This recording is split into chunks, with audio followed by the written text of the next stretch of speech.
21শে August grenade হামলা মামলার death reference এবং আপিলের রায় ঘোষণা করা হবে আজ রোববার।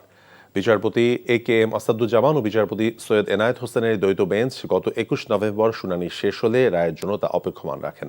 গত 31 অক্টোবর এই মামলায় নতুন করে আপিল ও ডেথ রেফারেন্সের শুনানি শুরু হয়। শুনানিতে আসামি পক্ষের আইনজীবী দাবি করেন, রাজনৈতিক উদ্দেশ্যে দ্বিতীয়বার তদন্তের মাধ্যমে নতুন করে বিএনপির ভারপ্রাপ্ত চেয়ারম্যান তারেক রহমানকে এই মামলায় জড়ানো হয়েছিল।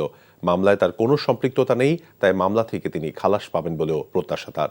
2018 সালে তারেক রহমান সহ 19 জনকে যাবজ্জীবন কারাদণ্ড এবং সাবেক স্বরাষ্ট্র প্রতিমন্ত্রী লুৎফুজ্জামান বাবর এবং উপমন্ত্রী আব্দুল সালাম পিন্টু সহ 19 জনকে মৃত্যুদণ্ড দেন নিম্ন আদালত।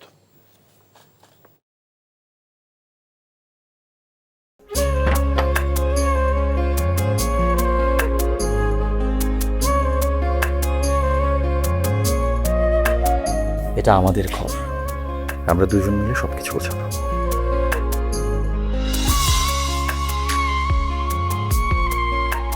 বাহ, এই ঘরটা এতদিন মরে আসছিল, নতুন বউয়ের হাত পরে একটা চক চক চক চক করতেছে।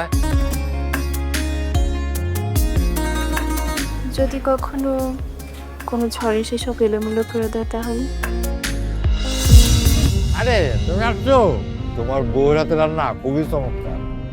এলাকাটা ভালো না, একটু সবকিছু চোখে চোখে রাখেন। আমার খাওয়ানিও তোমার কোনো চিন্তা করতে হবে না। এই যে চুড়ি দিয়েছে, শাড়ি দিয়েছে না যে লোক, তার কাছে যাও যাও যাও, সরো সরো। পৃথিবীতে মানুষের মানুষের সম্পর্কের বড় সমস্যা কি জানো?